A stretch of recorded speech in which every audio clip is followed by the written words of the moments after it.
Say goodbye to your credit card rewards. Big box retailers, led by Walmart and Target, are pushing for a bill in Congress to take away your hard-earned cash back and travel points to line their pockets. Senate Bill 1838 would enact harmful credit card routing mandates that would end credit card rewards as we know it. If you love your credit card rewards, visit handsoffmyrewards.com and tell them to oppose credit card routing legislation paid for by the Electronic Payments Coalition.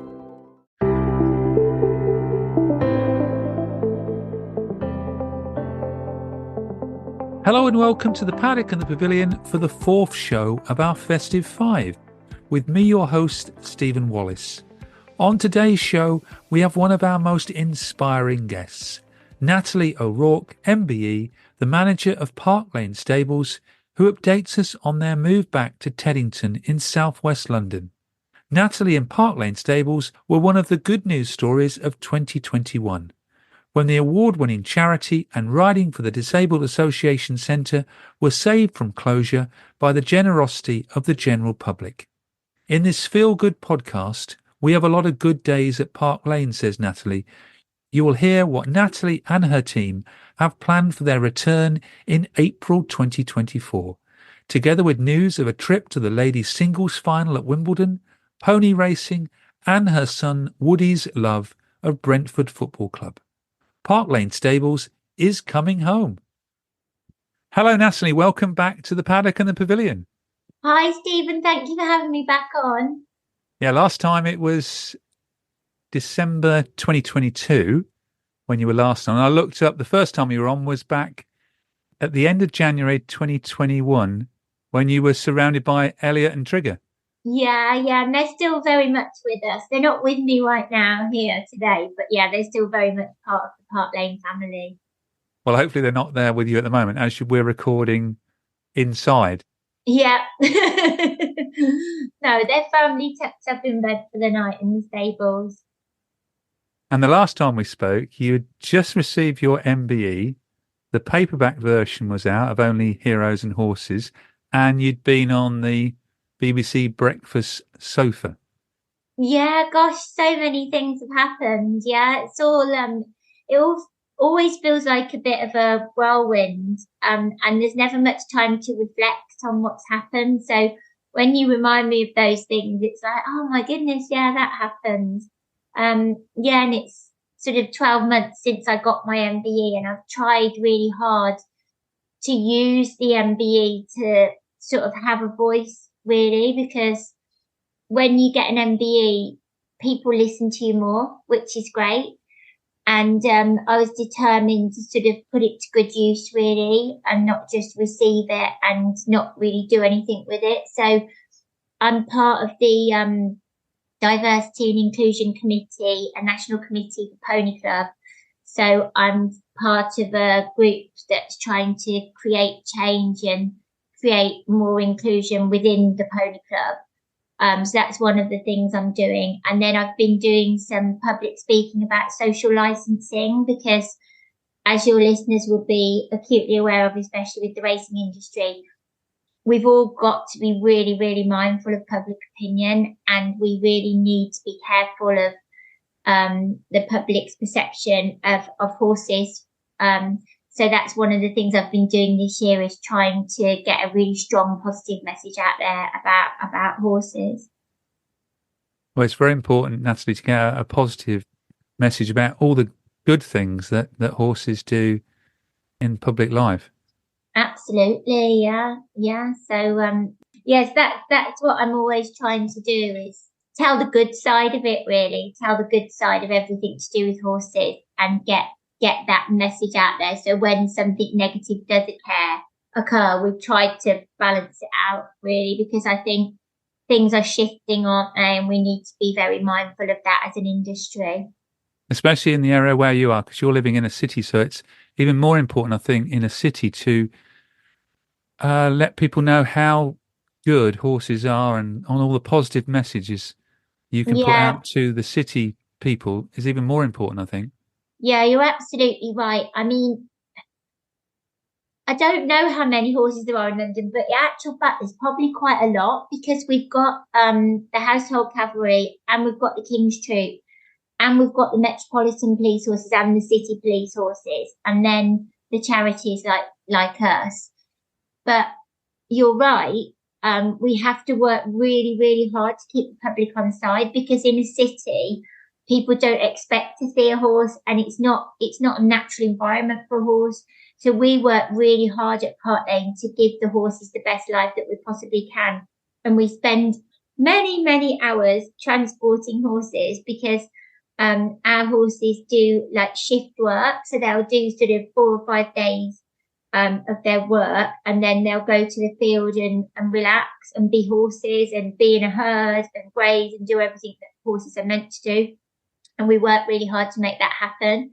But yeah, it is hard keeping horses in the city. And when I was lucky enough to go to the Royal Mews, and what was really like exciting for me was they have exactly the same problems as us, because the horses get sharp. There's nowhere to store the hay. There's nowhere to store the feed. People don't want to deliver things to you because you're in the ultra low emission zone. So it's really comforting to know that royalty have the same issues that we do. Well, on this podcast, we're going to focus on the move. Park Lane Stables is coming home, isn't it? We're also Very much so, yeah. We're also going to talk about some of the exciting things that have happened to members of Park Lane Stables during 2023. We've got Wimbledon tennis to talk about. We've got pony racing, talking about your book signings, find out what Christmas is going to be like at Park Lane. And we've also got time for some news of Woody Welcomes and how Brentford have been getting on in the Premier League. But let's start with what I'm sure lots of listeners will want to hear about, is Park Lane Stables coming home. What's the latest news on the Park Lane Stables move back to Teddington? Well, it's underway. So Greg is our builder, and he's very, very busy beavering away, getting it all done. He's contracted to finish on March the 29th. So we're due to be finished then. There will be then a bit of time where we're getting used to the building, and then we're getting the horses re-used to it again. So realistically, I think we'll be back open sometime in April. But it's very exciting. I'm not supposed to go and look at the site. I'm supposed to keep away, but that's very difficult. So I go and stick my nose in now and then. And it's quite hard to orientate myself when I get there, because it already looks really, really different. So yeah, it's very exciting. We've got the people that sponsored a brick. We've chosen the people that are going to supply the bricks, and we've chosen what the engraving is going to look like. So we're really excited that people will be able to come and visit and see their brick. And then we've had some help from Monarch Stabling. They've been advising us about welfare lighting for the horses. So we're going to make it as good as possible for the horses and as accessible as possible for people with additional needs. So yeah, we're really excited. I'm just really happy that it's underway, and it won't be too long now before we're home. Picking up about the bricks, I saw some posts on Facebook. Just let listeners know what you mean by the bricks. Yeah, so basically when we did the crowdfunding campaign, one of the things you have to do when you're crowdfunding is you have to have like something that people can, I can't remember what it's called, it's like not a prize, but something that people can get for their donation. So one of the things we had in our crowdfunding campaign was sponsor a brick. So for £100, you could sponsor a brick, and you could have it engraved with your name or your dog's name or your mum's name, or, within reason what you wanted. So when we were doing the crowdfunding, we sold over 1,000 bricks. And then when I was having site meetings with the builder and the architect, they said, oh, you can sell some more bricks if you want, because now we've designed it, we've worked out that we do need some more bricks. So then we had a little quick flurry, it was just over a weekend, because the builder told me on the Friday, and he said, the cut-off is the Monday because we have to order the bricks. So we had a little weekend sale of bricks, and we sold quite a few more bricks. But essentially people have, put their name or somebody they want to remember. and that will be part of the building. So yeah, we're really excited about that. And just take us back to when saved Park Lane Stables. How much was it that you raised, and is all the money going towards the rebuild? Yeah, so crowdfunding's really strict. So it was what in the charity sector, it's what you call restricted funds. So it meant that the money that we got from the crowdfunding campaign, we couldn't use it for running costs or anything like that. It had to go specifically to what we'd said. So we purchased the building, and then we bought a lorry because that was one of the things that I'd said we needed, because our old lorry was literally on its last legs and there's no way it was going to make it through the new ULEZ.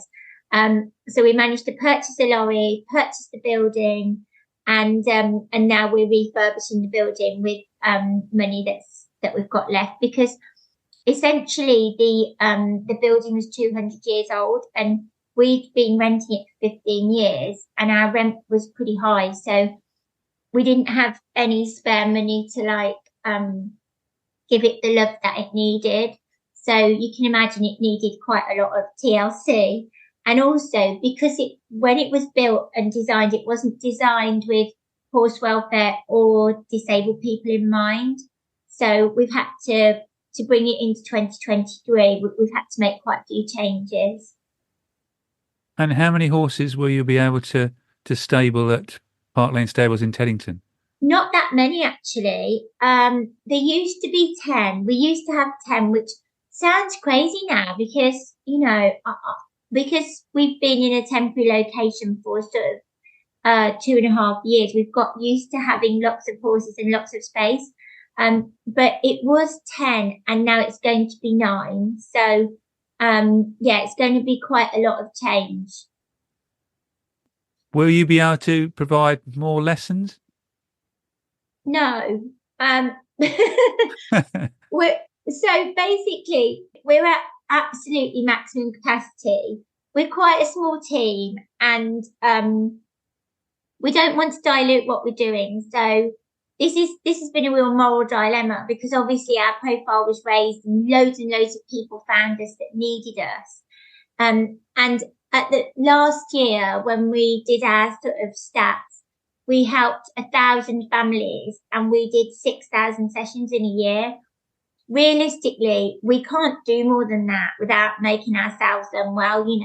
We've got more horses than humans. So the horses do like a roll on, roll off shift pattern, but the humans don't. So we can't really do more sessions. But the main thing that's going to happen when we go home is there's going to be a horse available at all times for people to interact with, because what we recognised was that we can't offer more sessions. We just realistically can't. But what we can do is say to people, you can come and you can just hang out and you can fuss a horse and meet a horse and be near a horse, because we wanted to take that barrier away of people always needing an appointment. So there's going to be a cuddle horse available, not all night, but definitely all day. And we used to close the cuddle horse door at about 10 p.m. at night. So we'll see how it evolves. But it just means that people will be welcome to come and drop in and have a cuppa and a chat and have a stroke of a horse. I think the main problem is going to be discouraging people from feeding the cuddle horse, because otherwise we're just going to have this obese, greedy, spoiled cuddle horse. So we're just going to have to explain to people that he or she is the cuddle horse and not to be fed. So I think that's going to be the biggest challenge, to be honest.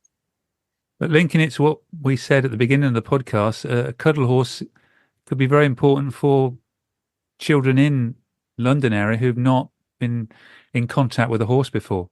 Yeah, absolutely. And to be honest, I started the cuddle horse in lockdown and I kick myself that I didn't think of that, 12 years earlier when I started the stables. I don't know why it took me 12 years to come up with that. So in lockdown, obviously, people couldn't see other humans or do anything. So we built this sort of stable that went out onto the street, and people could just come and stroke the horse, and we called it the cuddle horse of the day. So we would put a different horse in there each day, so one horse wasn't getting overwhelmed by it. And people would queue up and stroke the horse and interact with the horse. And people, what I noticed was we kept it open till 10 o'clock because parents would come in the evening when they'd like put their children to bed, and even adults wanted to spend a bit of time with the horse. So we recognised that this was, it was really powerful for people and really healing. So that's why with the redesign of the stables, it was really important that we had the cuddle horse as a permanent fixture. How important has Petersham been to Park Lane Stables? I don't know when you actually moved to there. I've visited there myself, but how important has it been in keeping Park Lane Stables going? Well, it's been a lifeline. I mean, without it, we would have closed for sure. It's really difficult to look back on that period because it was a really sort of dark time. But Peter McCormack, that owns the stables in Petersham, he reached out to us and literally gave us a lifeline at a time when we were drowning, really, because if he hadn't let us move to there, we would have had to put the horses in the field and stop all the services.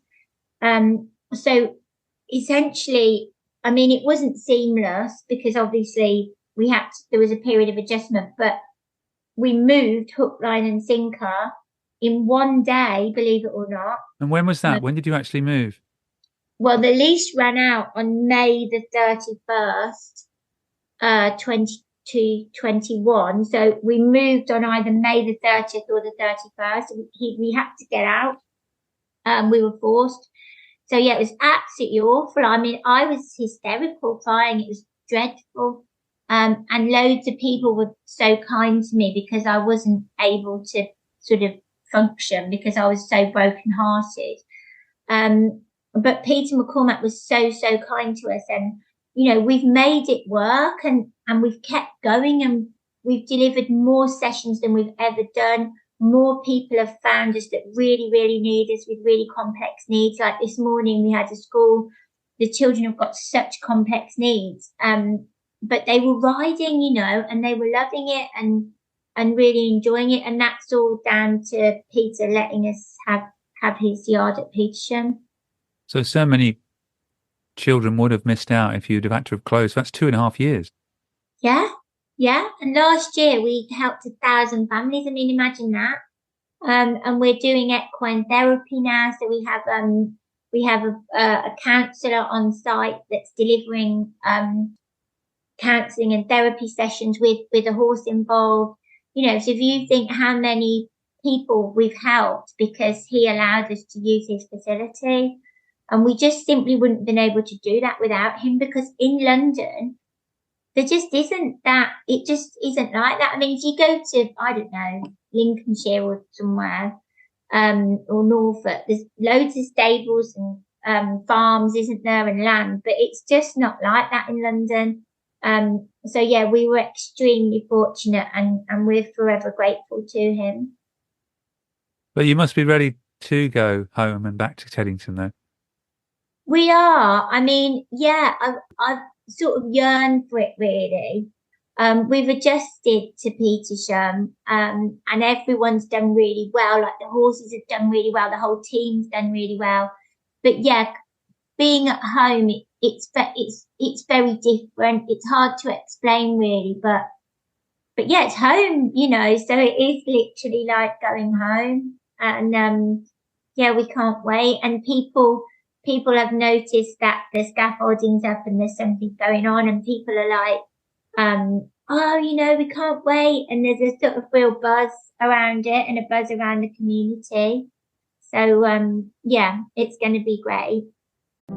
Say goodbye to your credit card rewards. Big box retailers, led by Walmart and Target, are pushing for a bill in Congress to take away your hard-earned cash back and travel points to line their pockets. Senate Bill 1838 would enact harmful credit card routing mandates that would end credit card rewards as we know it. If you love your credit card rewards, visit handsoffmyrewards.com and tell them to oppose credit card routing legislation paid for by the Electronic Payments Coalition.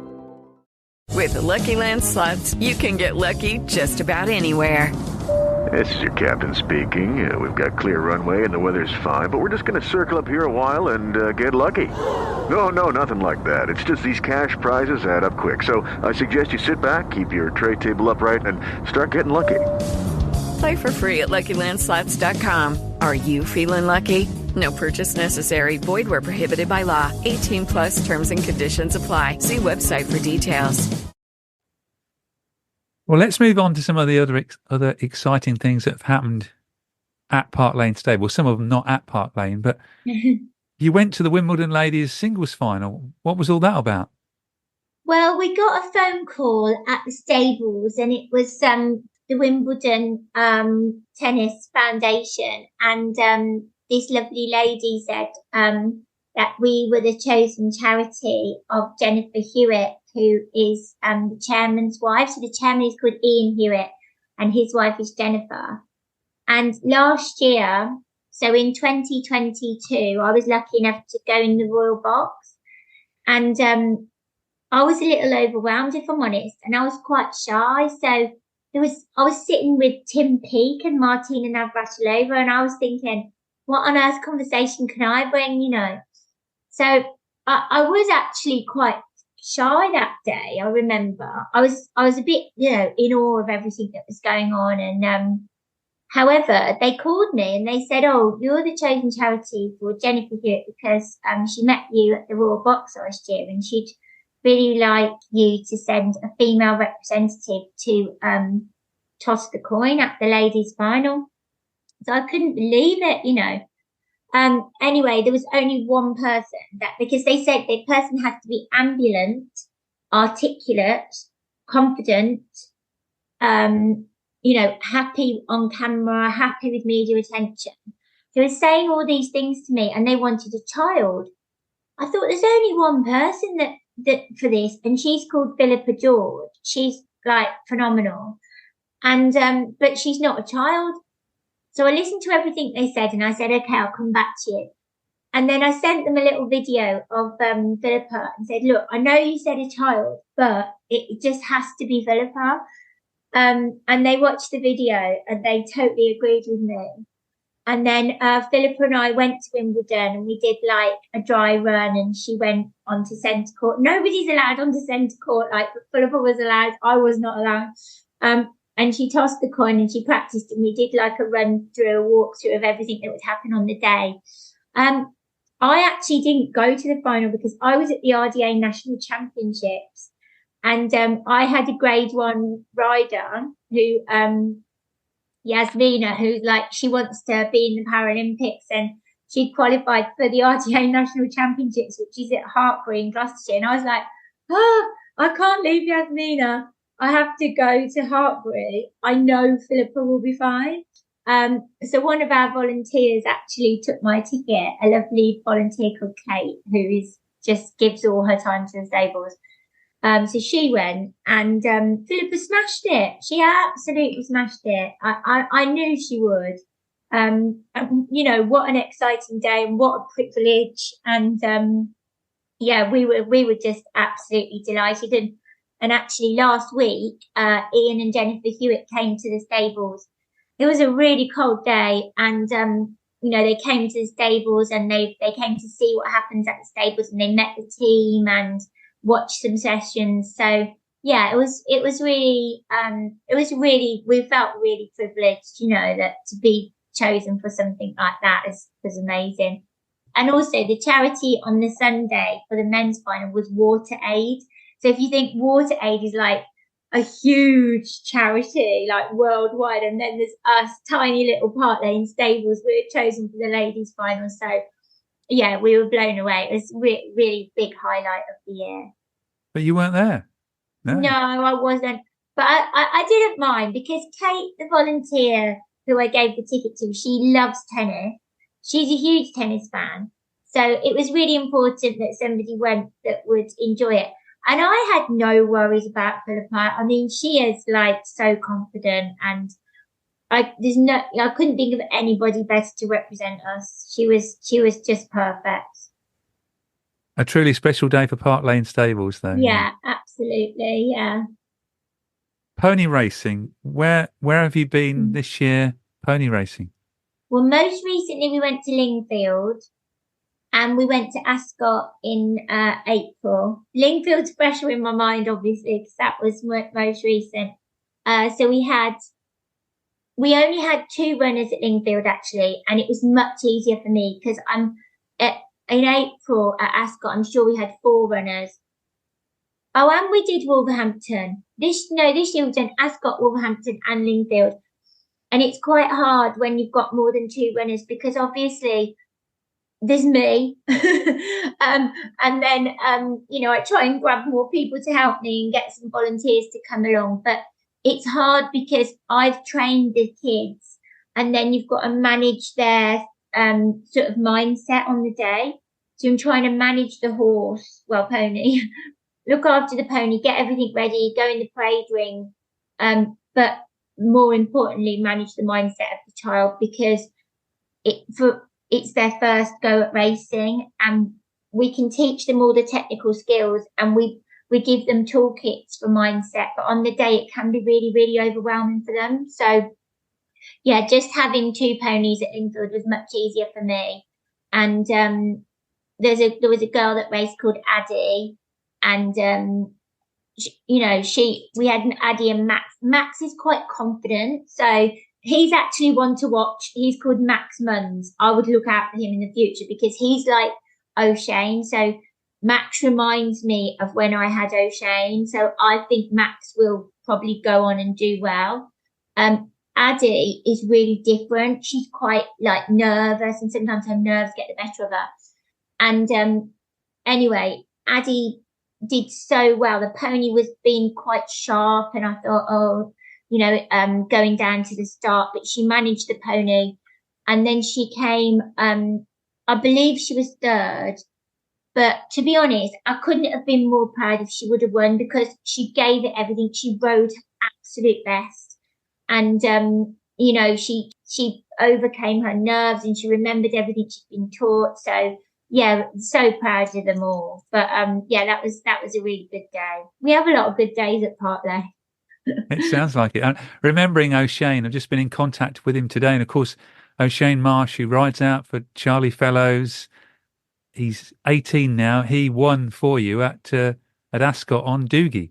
Yeah, he did. Yeah, and I remember that day very clearly as well because he was always confident, and he's got charisma, and he was brave and fit and everything. But we never expect to win because we're from a pony club centre, so you're up against trainers' kids quite often that are on thoroughbred ponies. My ponies are absolutely fantastic, but they are not thoroughbreds because they have a day job. They have to do RTA and racing. So yeah, for us to have a win is like, whoa, incredible. But O'Shane really gave him the best ride. So I'm, so delighted to hear that he's gone on and stayed in the industry and that he's doing well. Really, really pleased for him. And how's Doogie? Is he doing well? He's actually been injured. He's had a check ligament injury. So he's been on box rest, but feels like forever. And we've been gradually bringing him back into work. So yeah, touch wood, he's on the mend. We were talking off air. You've also got a member of Park Lane Stables who's going to go to the British Racing School, where you visited only a couple of weeks ago. Yeah, so Louis Wolfe, who I met Louis when I came to visit you about 2 years ago. Yeah. So he actually did the Pony Racing Academy with me, and then he did the Riding a Dream Academy. So he's gone through those 2 processes, and he's heart set on racing. He's been working for me since he left school, so for 12 months.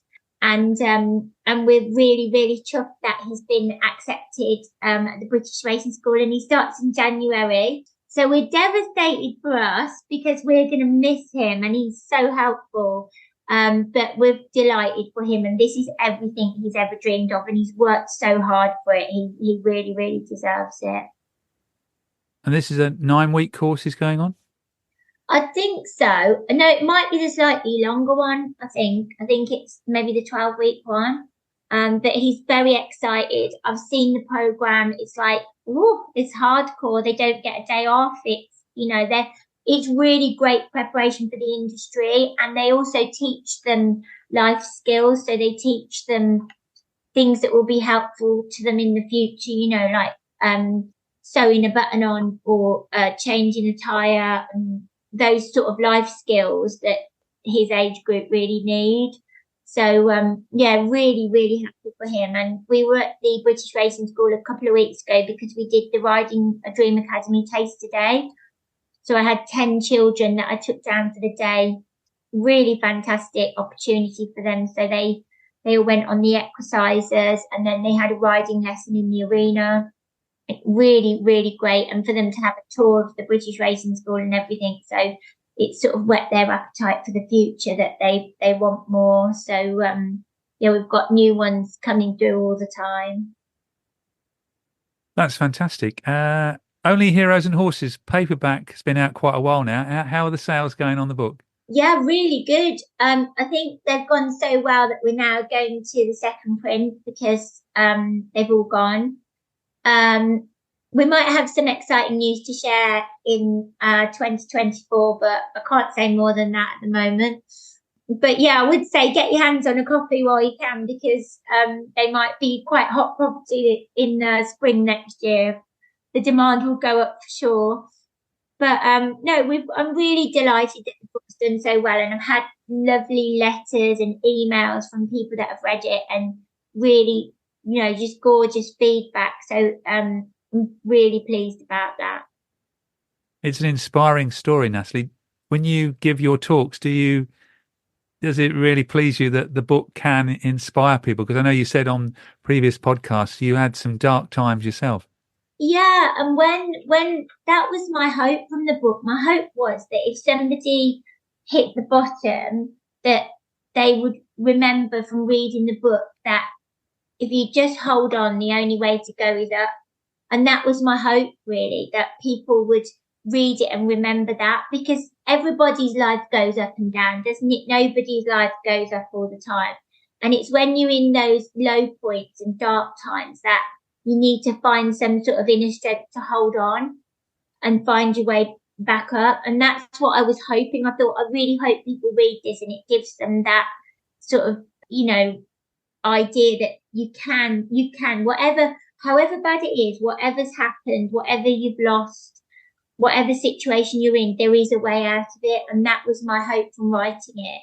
And people have written to me, and said absolutely lovely things. And there's people that write to me, and when I say write, I mean write on paper, not email, and they write me letters and I write back to them, and it's having that connection with people as well, that it's touched them enough for them to reach out. So yeah, I'm really, really delighted about that. And you're still doing talks and taking Trigger along with you? Yeah, so I do a fair bit of public speaking, and if it's appropriate, I take Trigger with me. And this week, Trigger and I, there's this really, really inspirational lady, and you might on your listeners might want to look her up. She's called Emma Webb, and she sadly lost her daughter to suicide in 2020. So she's doing this campaign called Do It for Brodie. That was the name of her daughter, was Brodie, and she has actually walked from Chepstow to London. So when I heard about her, I thought, well, we need to welcome her to London. We need to put our arms around her and say, we're with you. So she was dragging a resin horse that weighed 30 kilograms with her. So Trigger and I went to meet her in central London, and we walked part of the journey with her. So Trigger and I get about a bit, He can't go everywhere with me, but he does like a bit of attention. He's a bit of a diva.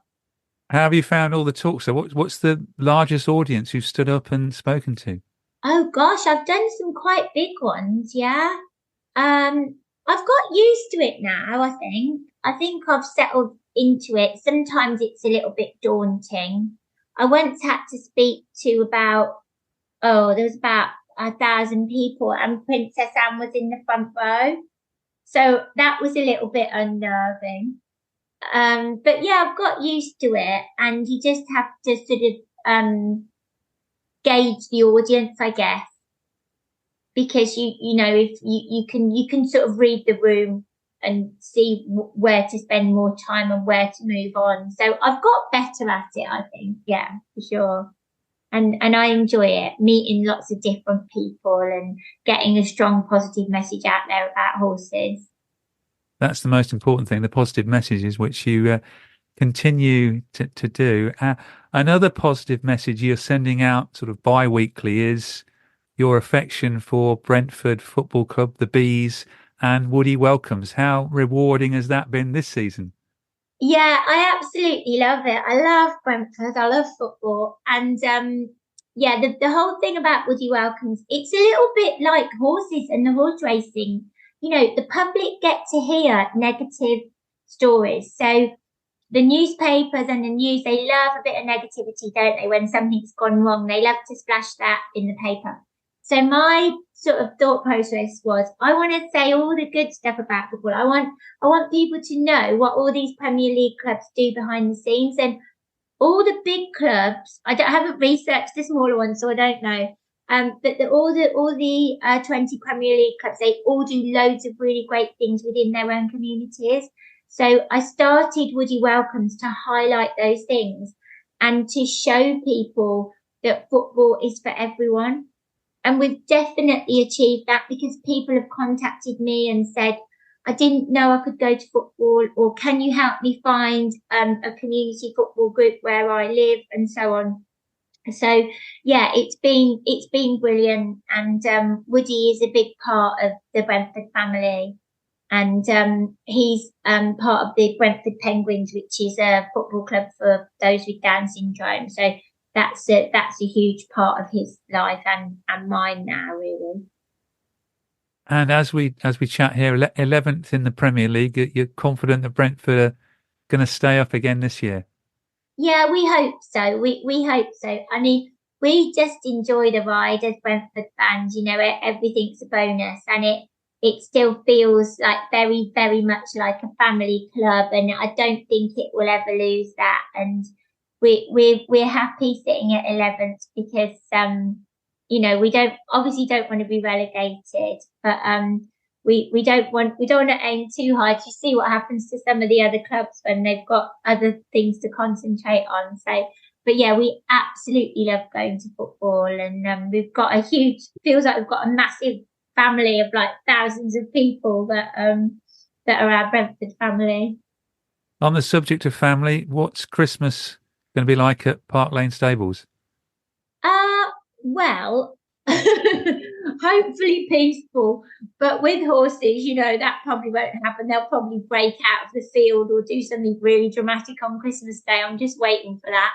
But no, we're planning on having a peaceful Christmas, and we've welcomed our home to people that haven't got anywhere to go. So we'll have a few people here, which we've always traditionally done, and anybody that doesn't have their own family or doesn't want to be on their own, they're welcome with us. So yeah, and we'll have a little trip down the pub as well at some point at lunchtime. So and I'm doing park run on Christmas Day, because I'm a great big park run geek. So yeah, so it'll be a busy Christmas Day, but hopefully a peaceful one. No dramas. Horses, please. And in 2024, Park Lane Stables is coming home. Yeah, absolutely. Yeah, we're coming home. So yeah, it feels like, you know, it's taken forever to get here, but it's definitely going to be worth the wait. And I can't imagine what it's going to be like, you know. So yeah, 2024 is going to be a really big year for Park Lane Stables, and hopefully we can help even more people and bring horses into the lives of people that haven't yet met horses. So that's our aim, and just to keep doing what we do, and you know, keep making people happy. That's our sort of mission statement, is that we want people to leave happier than when they arrived. So, and that's what we do on a daily basis. Well, keep up doing the good work, Natalie. I'm sure you will, and keep Thank you. Spreading the gospel of horses to all those young children and adults in the city of London. And thank you again for being on the Paddock and the Pavilion. Oh, pleasure, and happy Christmas to all the listeners, and a happy 2024. Sports Social Podcast Network. Purchase new wiper blades from O'Reilly Auto Parts today and we'll install them for free. See better and drive safer with O'Reilly Auto Parts. Oh, oh, oh, O'Reilly.